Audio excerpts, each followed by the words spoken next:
una agenda que se planteó previo a la elección que se puso a consideración del pueblo de México, porque la elección no solamente fue la persona, sino es un proyecto de nación por el que votó el pueblo de México. Hay una agenda del pueblo de México, hay un proyecto de nación.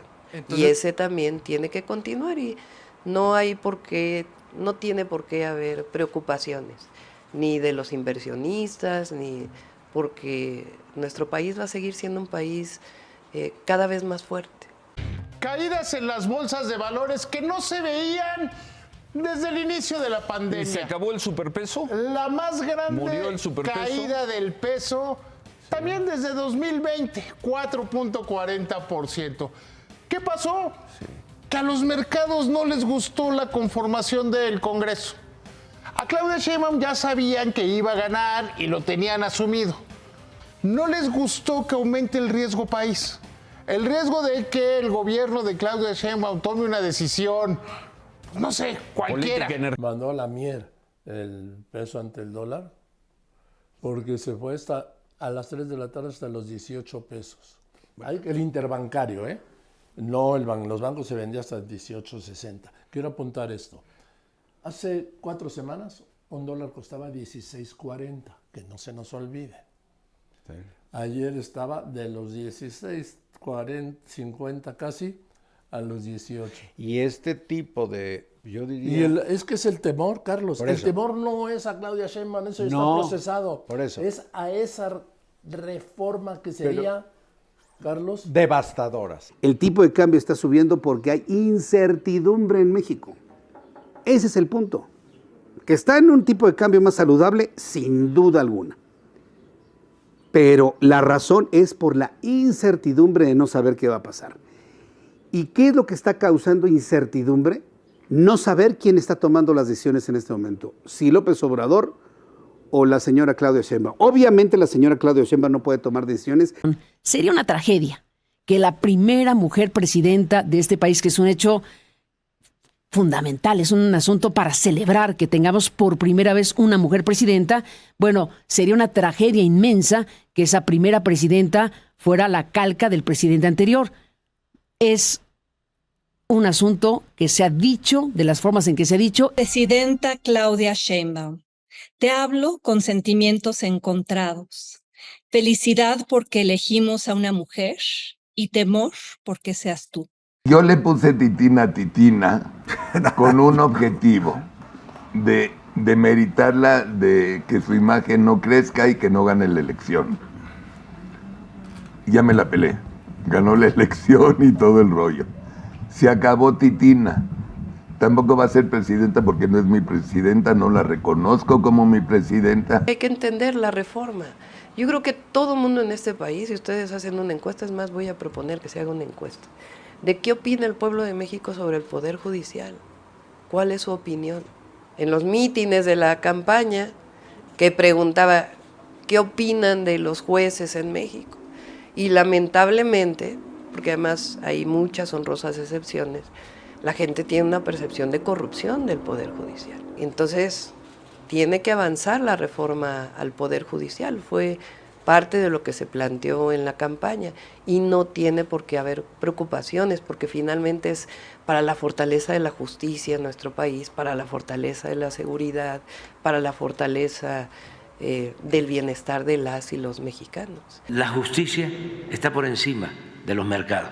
Es como cuando se tiene que optar entre derecho o justicia, o cuando tienes que optar entre progreso o esclavitud. Presidente, ya... O sea, son cosas de definición. Además, ¿sí? La gente quiere eso. Yo entiendo, ¿no?, que las cúpulas, de manera irracional, y diría convenenciera, porque podría usar hasta otra palabra más fuerte, pero no piensan en el país. Pues perdieron contundentemente, perdió la oposición, perdió el proyecto que privilegiaba a unos cuantos y ahora quieren ganar lo que no pudieron ganar a través de las urnas con unas nuevas estrategias que no son tan nuevas. Estamos viendo, por un lado, misoginia a manos llenas y por otro lado también estamos viendo el intento de generar miedo a través de los mercados. Vamos a hablar de esto que está pasando a unos días de la elección. Esto es En Red.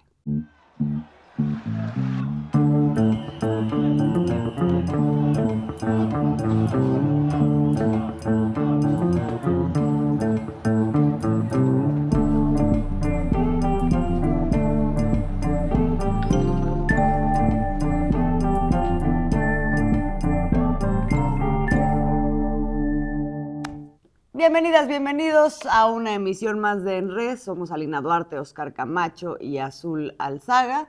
Y estamos en los días posteriores a una elección que ya habíamos comentado la vez pasada. Dio un contundente, muy amplio triunfo al proyecto que encabezará Claudia Sheinbaum a partir de octubre de este mismo año. Estamos hablando ya de que se confirma alrededor del 60% de la votación en su favor, o sea, casi el 60%, y esto se traduce en casi 36 millones de votos. 36 millones de votos que además, pues, arropan a través del Congreso la posibilidad de hacer reformas constitucionales, es decir, el Plan C. Y uno de los grandes temas de esta posibilidad de hacer reformas es la reforma al Poder Judicial.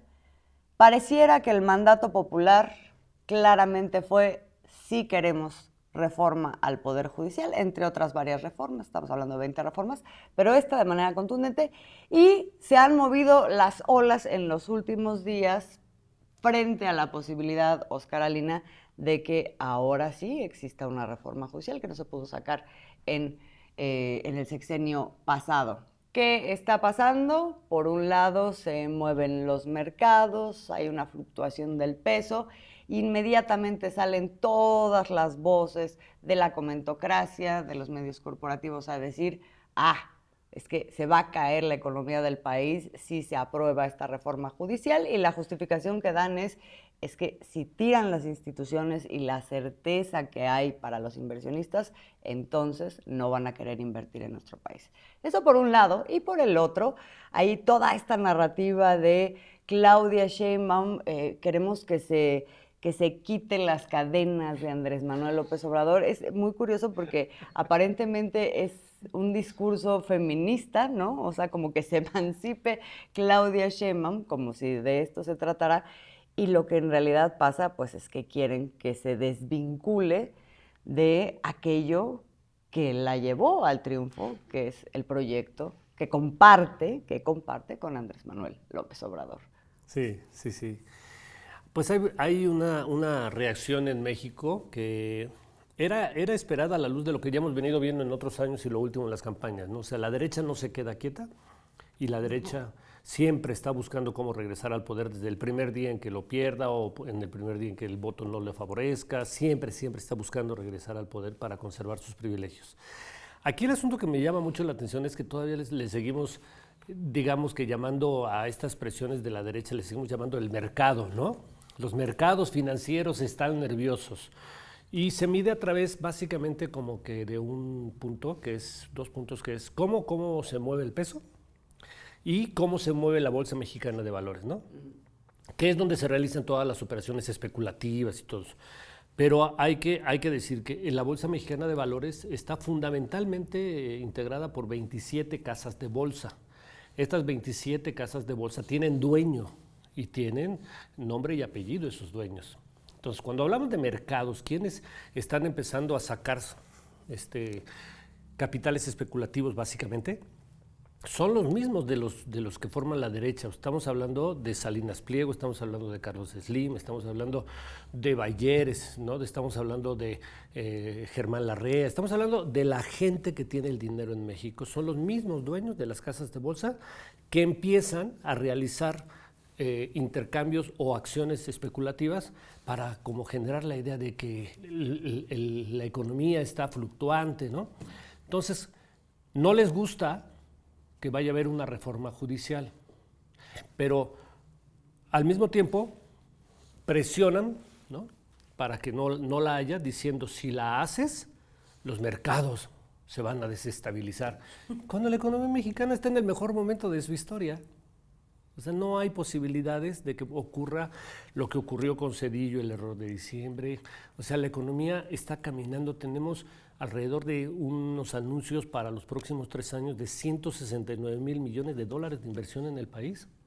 O sea, hay confianza en el país. Las reservas internacionales, si estuviéramos viviendo, si hubiera una correspondencia entre este nerviosismo de los dueños de la Bolsa Mexicana de Valores y lo que es la compra de dólares para enviarlos al extranjero, las reservas internacionales ya hubieran bajado desde hace rato a niveles espectaculares, que es lo primero en donde se refleja realmente, ahí sí, el nerviosismo de quienes sacan sus capitales del país y las reservas siguen subiendo.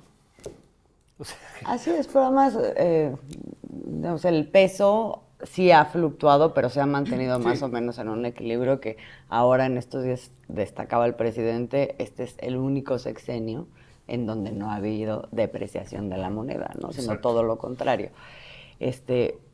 Y hablábamos también de esta otra parte, Alina, que es toda una misoginia que se ha desencadenado en contra de Claudia Sheinbaum como para obligarla a quererse desvincular del presidente en una cosa de yo soy una mujer y soy alguien diferente, ¿no? O sea, así es, soy independiente. ¿Cómo vas a estar? Pues mira, yo creo que primero, contribuyendo a lo que decía Oscar, yo estoy de acuerdo en lo que dijo el presidente hace unos días, la justicia está por encima de los mercados. Y hay que entender que también hemos hablado en múltiples ocasiones de esas limitantes de los gobiernos progresistas que en aras de una posible conciliación con estas clases, burguesas, oligarquías, estos sectores históricamente privilegiados, pues han hecho ciertas concesiones.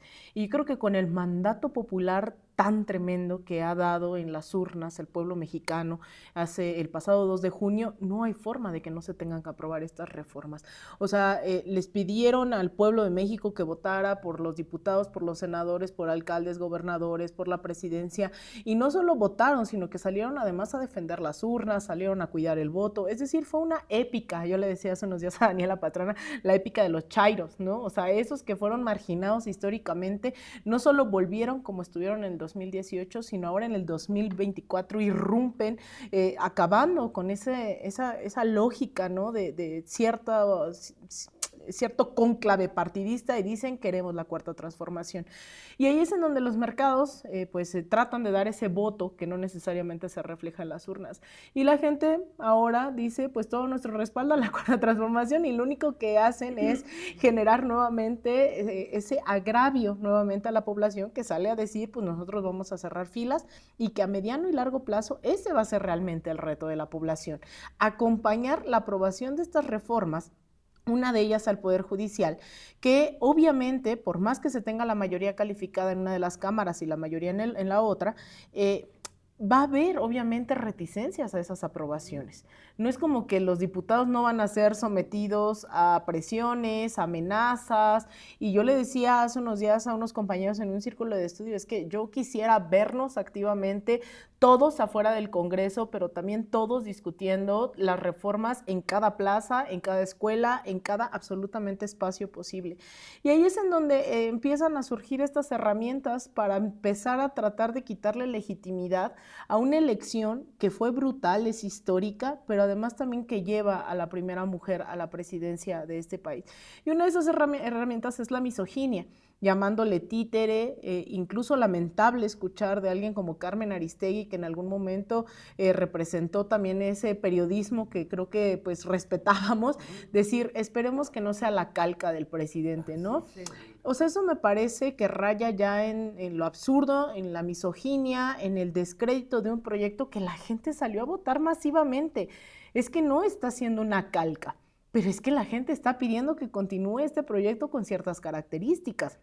Yo creo que se tiene que profundizar, pero esto de que es una calca, de que es un títere, las fotografías estas de ahora de la reunión del presidente López Obrador con Claudia Sheinbaum, en donde la ponen como una títere, estas caricaturas en donde ponen a Claudia Sheinbaum como si fuese un perro y a Andrés Manuel con una cadena, ¿no? Diciéndole sit en la silla presidencial. O sea, toda esa campaña, y no se diga Denise Dresser, ¿no? También alentando todo este discurso, y la opinocracia en general y medios de comunicación cada vez más radicales hacia la derecha, que no se ruborizan en decir no solo agresiones, sino insultos homofóbicos, misóginos. Ayer decía una compañera, Adriana Buentello, a la raquización de la comunicación. Sí. Y eso es sumamente antidemocrático, y también creo que una de las grandes reformas pendientes tiene que ser la reforma a los medios de comunicación.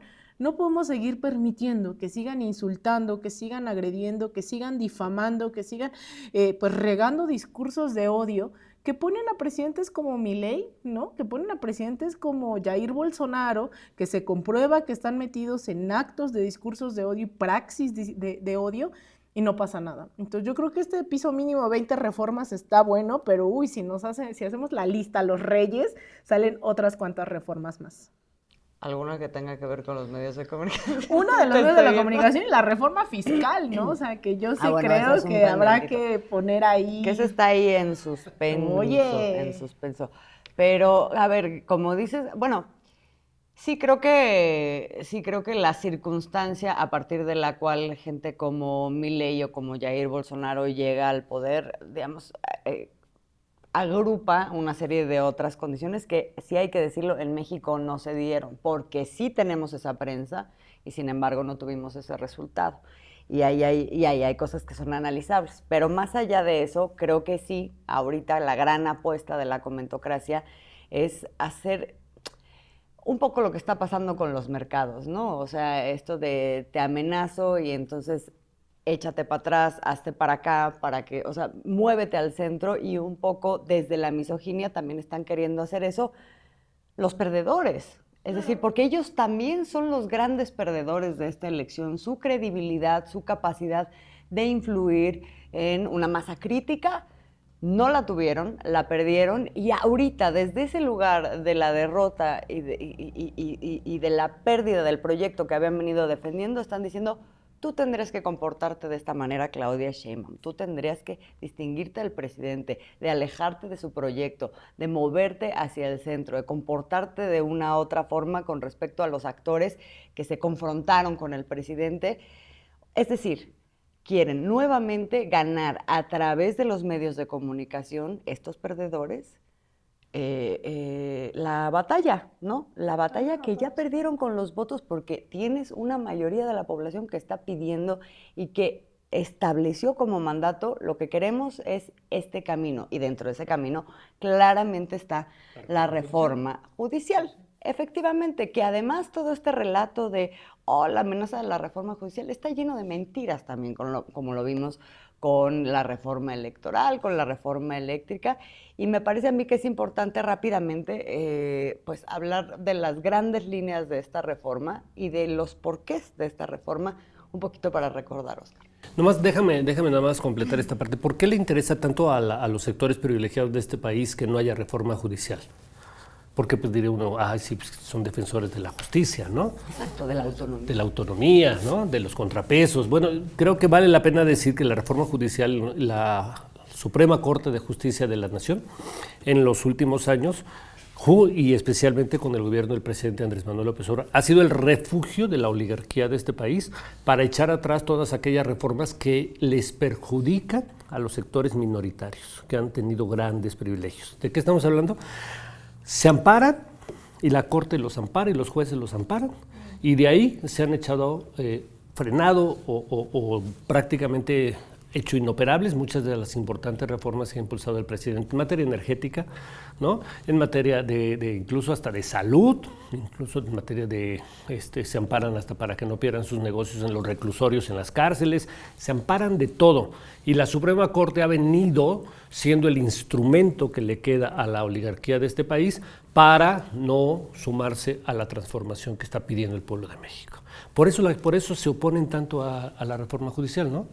¿Qué trae la reforma judicial del presidente? Me parece que trae muchas cosas. Lo nodal que se está viendo y que está en la discusión pública es: ¿se van a elegir los jueces, los magistrados del Poder Judicial o no? Y ese es parte de lo que se está proponiendo. ¿Por qué se está proponiendo que haya elección de jueces y magistrados?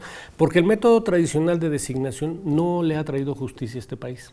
No ha sido un método que haya distinguido a los ministros para que realmente ejerzan esa autonomía y operen a favor del pueblo. La autonomía de los jueces, de los magistrados, la independencia como poder judicial que han tenido en los últimos años, solo ha servido para darle la espalda al pueblo. En México hay 90,000 personas en las cárceles sin sentencia. 90,000. Es brutal la injusticia. Ese dato refleja que los jueces ni trabajan, ni se preocupan por la gente pobre. Yo digo, está bien, pues a los que tengan que meter a la cárcel y sentenciarlos, pues que los sentencien. Pero hay gente que incluso se cumple su sentencia y sigue en la cárcel porque no fue sentenciado y nunca terminan de concluirle su proceso. Entonces, eso habla de cómo el Poder Judicial realmente, como dice el presidente, está podrido en México, ¿no? Entonces, esa es una parte. Hay otras partes también. Sí, por ejemplo, sería interesante ver la estadística del origen de los amparos que se emiten y que se otorgan, ¿no? O sea, estoy convencida de que la mayor parte de esos, lo que hay detrás son despachos de litigio, grandes cantidades de dinero, porque un ciudadano común y corriente quiere un amparo y no lo obtiene, ¿no? Cuando se supone que es, o sea, lo defienden como si fuera la mayor garantía en contra del abuso de poder contra un ciudadano. La verdad es que en lo que se ha convertido es en el recurso que además cambia leyes por entero, ¿no? Como sucedió con la reforma eléctrica. O incluso que provienen de la misma oposición que se dijo que era la sociedad civil y que después se demostró que impulsaron a Xóchitl Gálvez, y la mayoría de los amparos en contra de los proyectos que se implementaron durante la Cuarta Transformación, y que por eso creo es en gran parte los 36 millones de votos que obtiene Claudia Sheinbaum, fueron impulsados desde estos despachos, ¿no?, cercanos a Claudio X González, o sea, es decir, fue una herramienta para detener procesos, incluso también de reparación, de justicia, de proyectos económicos anclados, ¿no?, en sectores históricamente olvidados. Eso ha sido también el Poder Judicial, y no se diga todo lo que pues también creo que es parte de la politización que nos deja este sexenio, lo que se fue visibilizando y poniendo a debate que venía haciendo el Poder Judicial en sus múltiples niveles, que era desde condonar impuestos, ¿no?, y guardar el expediente de Salinas Pliego y ponerlo bajo llave, o también, creo que poco, hay que dimensionar lo que implica el caso Ayotzinapa, pero también un montón de gente ha sido liberada de los implicados por el Poder Judicial, el caso de que le descongelen las cuentas a la esposa del Chapo, o sea, todo ese tipo de cosas también han hecho que el nivel de indignación de la población lleve a ese respaldo tan masivo a una reforma como el Poder Judicial, además, claro está, de estas miles de injusticias que tienen que ver con gente encarcelada 15, 20, 30 años sin que se condene absolutamente nada. Sí, es decir, viene operando un Poder Judicial en función del interés privado, que muchas veces es criminal, y no del interés público. Y por otro lado, digamos, toda esta indignación también se topa con pared cuando enfrentas un poder que es el único de los poderes que no rinde ninguna cuenta. A nadie. A nadie. Se vigila a sí mismo. Se vigila a sí mismo, que esa es una de las partes importantes de esta reforma, que establece que el órgano de vigilancia del Poder Judicial no esté encabezado por la misma persona que encabeza el Poder Judicial, ¿no? Que en este caso, pues claramente es Norma Piña, con todos los asegúnes que ya conocemos de la presidenta de la Corte, ¿no? Yo creo que los agravios de la Corte al pueblo de México son enormes. Y si pudiera yo hacer una comparación, de alguna manera, cuando se le da un golpe de Estado al Poder Ejecutivo en cualquier país, ¿no?, llega un dictador. Yo creo que en la Suprema Corte es como si estuviera un Pinochet al frente de un poder, de un Estado, ¿no? Porque hay que dimensionar, la Suprema Corte es un gran poder y la gente que está ahí no tiene nada que ver con el pueblo.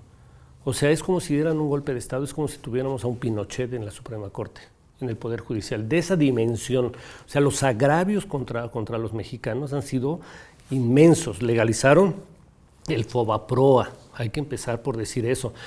Hace 2 días dejaron que se fuera a su casa un gobernador de Chihuahua, verdaderamente un sátrapa de la corrupción, y le permiten que se vaya a su casa mientras sigue su proceso.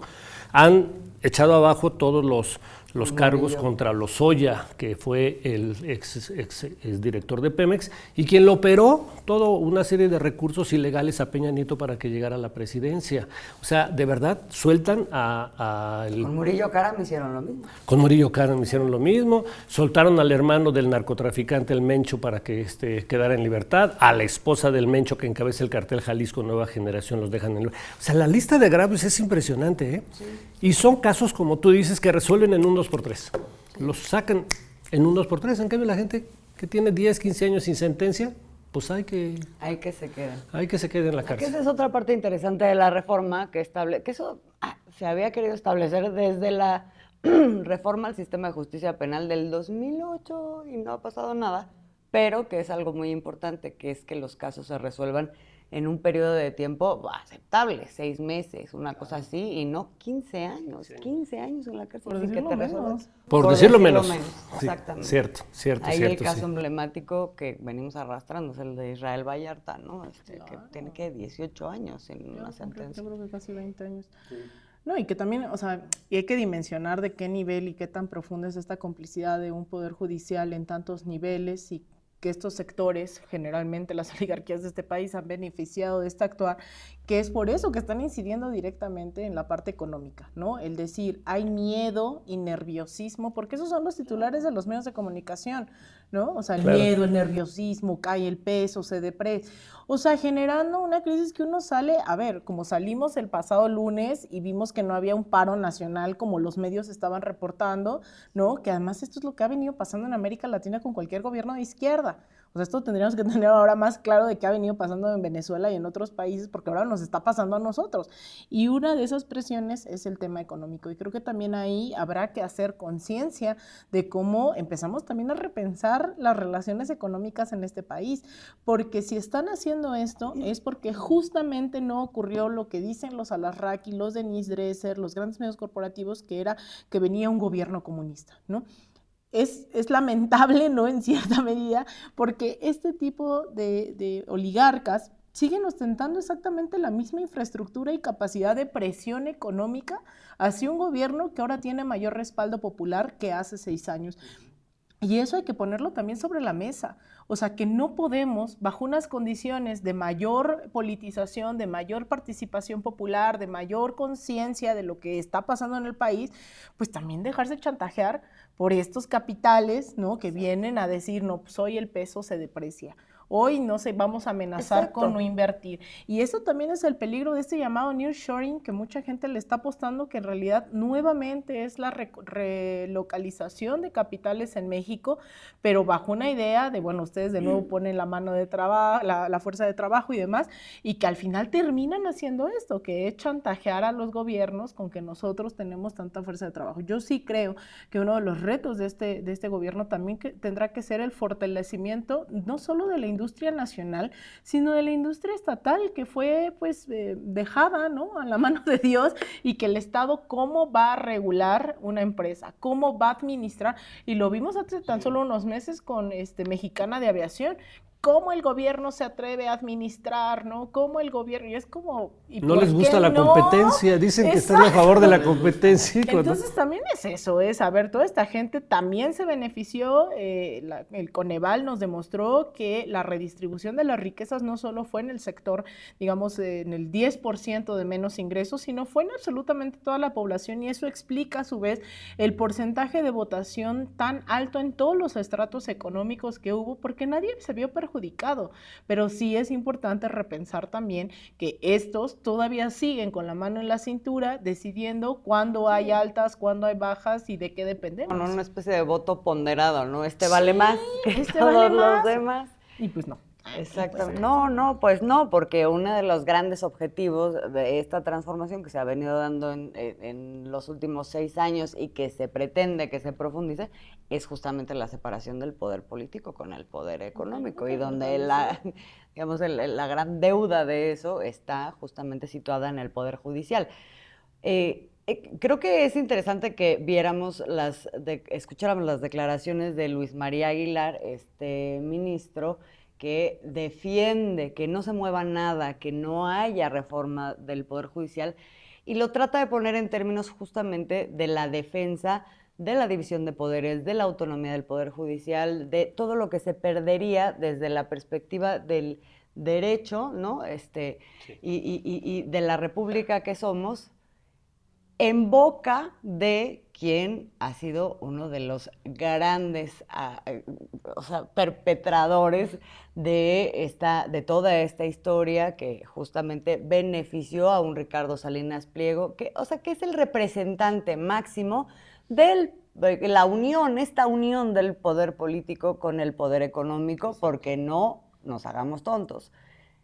El Poder Judicial es también un poder político y ahí se ha manifestado. Vamos a escucharlo nada más, porque justamente se contrapone con lo que aquí hemos desnudado, que es en lo que se ha convertido el Poder Judicial, que no está más lejos de lo que él está queriendo defender.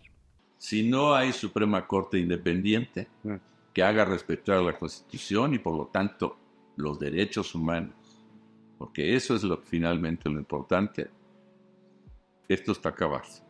Entraríamos en una etapa de autoritarismo irremediable, porque sería una sola persona la que decidiera todo.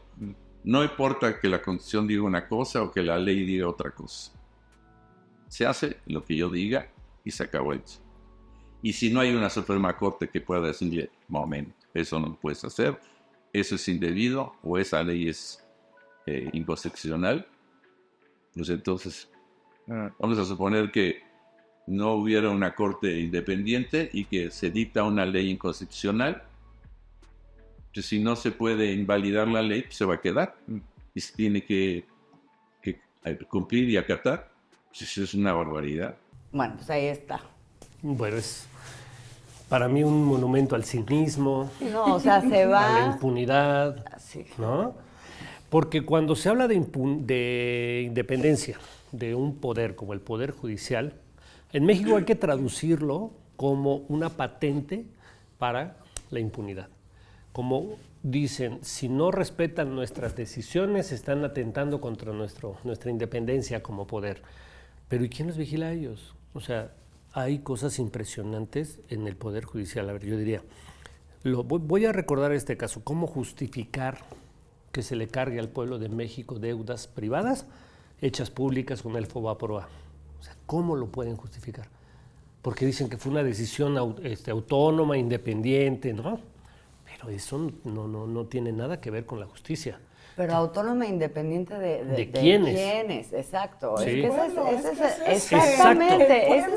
Y mira, se ve clarito en casos como el tema eléctrico, en donde tú haces una ley para recuperar tu sector eléctrico, para que pueda haber acceso a la electricidad, pero además con energías limpias que no eran reconocidas y que te las tenían marginadas para que las empresas extranjeras privadas pudieran despachar su energía y ellas sacar raja. Bueno, tienes un nuevo panorama legal para favorecer esto otro, y llega un ministro o un juez a decir, no, esto no se puede, le voy a dar el amparo a una empresa extranjera porque aquí se está corrompiendo la posibilidad de competir, ¿no? Porque además, sobre el tema de la competencia, es sobre lo que defendieron, por ejemplo, muchos amparos en contra de la ley de la industria eléctrica, lo cual es inconcebible. O sea, es decir,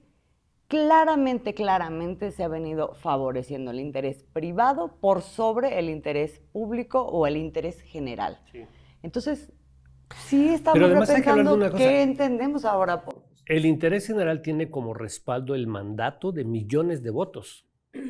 Aquí es un personaje que no fue electo. O sea, es un personaje que decide contra el mandato popular de millones. O sea, eso digo, la verdad que no tiene ningún soporte ni sostén político ni de ninguna legitimidad. Por eso a mí me parece tan avanzada la idea, precisamente, de que en México se elijan los jueces. Si nos equivocamos los ciudadanos y elegimos un mal juez, como podemos elegir un mal político, pues somos los ciudadanos los que estaremos llevando el voto de castigo también, ¿no? Pero prefiero eso a que sean sectores privilegiados los que coloquen a los jueces. Porque además Como es ocurre- eso, como o ocurre sea, hoy. se habla de lo peligroso que puede ser esto y este discurso de no tenemos que inmiscuirnos en cuestiones políticas, como si la decisión propia de esos jueces no fuera profundamente política y no fuera una decisión de las, ni siquiera democracia, de las imposiciones cupulares históricas. Pero también a mí me llama mucho la atención porque creo que el Poder Judicial hoy, este tipo de magistrados, este tipo de declaraciones, me parece que hay que englobarlos en esta misma esfera de la comentocracia, de los sectores históricamente privilegiados, tanto en el Poder Judicial, los poderes mediáticos, los poderes económicos, que no entienden un carajo de lo que está pasando en el país, ¿no? O sea, se anclaron en una idea de lo que tenía que ser la democracia, que son capaces de decirle a 36 millones de personas, es que ustedes no entienden la democracia. Nada. Es que ustedes no entienden nada de lo que están pasando, es que ustedes... Vaya, o sea, es que está pasando, se está desmoronando esa idea de la democracia que favorecía a unos cuantos, porque hoy la gente está asumiendo el rol protagónico que se les pidió que asumieran y que la gente construyó y que la gente disputó y que a la gente le costó este proyecto. Entonces, el Poder Judicial, al igual, o sea, están de un lado los Alasrakis y las Denise Dresser, del otro están los ministros, la Suprema Corte, del otro lado estarán algunos empresarios, pero lo importante es eso, es cómo hacemos que la gente que no solo fue a votar, sino que arrope todas estas decisiones que van a costar mucho trabajo. O sea, yo sí creo, por más que se hable de este parlamento abierto, primero hay que democratizar también toda esa información, hay que debatirla, hay que hacer consensos también sobre qué tipo de justicia estamos aspirando, y creo que es la prioridad que hoy está poniendo tanto Claudia Sheinbaum como Andrés Manuel López Obrador sobre la mesa. Vamos a hacer, sí, parlamento abierto, pero que se discuta en todos lados, y que se discuta en los medios públicos y que se discuta en las universidades y las escuelas de derecho, que se hagan asambleas. O sea, yo creo que ese es el llamado inmediato que tendríamos que estar con urgencia asumiendo para saber que incluso lo que se está proponiendo no es suficiente. O sea, yo insisto en los pisos mínimos, es que estuvimos tan enquistados en esas lógicas de poder de unos cuantos, que el piso mínimo que hoy se está planteando no es acabar con los medios de comunicación privada, no es acabar con la Suprema Corte de Justicia. No, para nada, ¿no? No es eso. No, claro que o no. sea, se está proponiendo algo mínimo y estos se están enloqueciendo. Entonces creo que sí, también ahí la población tendremos que asumir nuestro rol histórico en ese proceso de transformación, porque las urnas generalmente no bastan. De bloque de presión. Pero es importante la actitud de Claudia Sheinbaum y de Andrés Manuel ante este ataque mediático para hacer creer que hay nerviosismo económico, porque han salido a decir la reforma va. Sí, hay un cierre de filas, ¿no? Hay un cierre de filas, ¿no? Conjunto, y eso es muy importante. Bueno, con 36 millones de personas diciendo dale, dale, que para eso votamos, Claro. Lo mínimo que se puede hacer es eso, pero insisto, esos 36 millones tendríamos que estar reactivos, ¿no? Tanto en redes, en medios, en las calles, porque esto no va a ser fácil. O sea, los mercados ya dijeron, aquí está mi carta para empezar. Son capaces de eso y más. Así es, bueno, y lo vimos en la campaña también, ¿no? O sea, porque pues ahí están los retos. Ya nada más un epílogo, ya nos vamos a despedir, pero justamente la expresión de esta derrota ahora se está viendo en el desmoronamiento del sistema de partidos. ¿Qué pasó con los partidos que conformaron ese bloque opositor? Estamos viendo a un PRD desaparecer. Ya desapareció. Quiero decir el mis condolencias, Partido de la Revolución Democrática, que fue referente de la izquierda. Sí, aglutinó muchísimas causas sociales en su momento, las convirtió en una organización electoral, compitió y luego claudicó. Hubo un punto de inflexión, claudicó y ahora desaparece. El PAN está, pues sí, le fue bastante mal. Derrumbado. Y está derrumbado y ahorita está planteando que se tienen que reinventar, ¿no? Se tiene que reinventar, dicen, sí. El nuevo PAN, el nuevo PAN. Luego no sé qué harina quieren utilizar o qué levadura le van a echar, no tengo idea, para que vuelvan a esponjar. Es que eso ya parece masa madre, trae lo mismo desde siempre.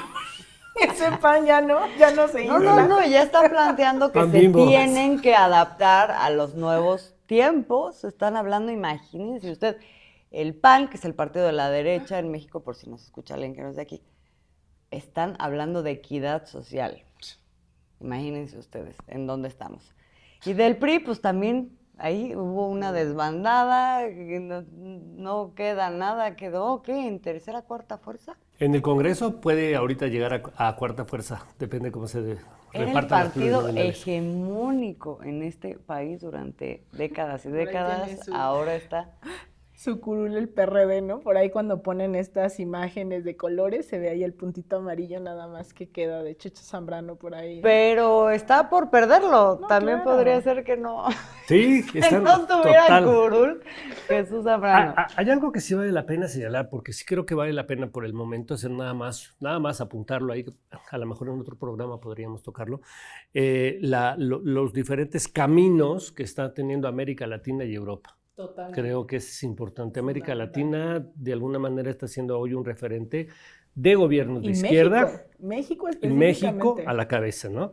Sí, porque- Y Europa camino a la derecha otra vez, Ay, Dios. ¿no? Con un espíritu que quiere recuperar otra vez una serie de valores que pensábamos que estaban superados en la historia, el nazismo, el fascismo, ¿no? En contra de los derechos humanos, pero está regresando esa fuerza. Ahora, hay que dejar claro que no son los políticos los que regresan por sí solos, vienen empujados por un sentimiento y por el apoyo de un voto de la gente. ¿Qué está pasando hoy en la gente de Europa que no está pasando con la gente de América Latina? Valdría la pena de pronto echarle una Que no de revisadita. toda América Latina, porque No de no todo, hay que claro. desestimar Sí, no. lo que está pasando en Argentina, en Ecuador, en El Salvador, y que además nos hace sándwich porque del norte también viene. Sí, como viene tampoco en Trump. Europa es Sí, homogéneo, sí, ¿no? sí. También hay gobiernos de otra naturaleza que no son de derecha, ¿no? Pero Sí, no, hay muchos. Sí. Muchos con los que se hace también. Pero hay corrientes que como Una que vamos en sí, dos carriles, ¿no? América Latina y Europa. En este momento, por lo menos. Pues así está. Ay, Así Dios mío. estamos, Ay, Dios mío. querida gente. Bueno, nos vamos a quedar con eso. Les agradecemos, como siempre, que nos hayan acompañado en todas estas reflexiones que hacemos. Y nos vemos en la próxima emisión de En Rezo Musalina, Duarte, Oscar Camacho y Azul Alzaga.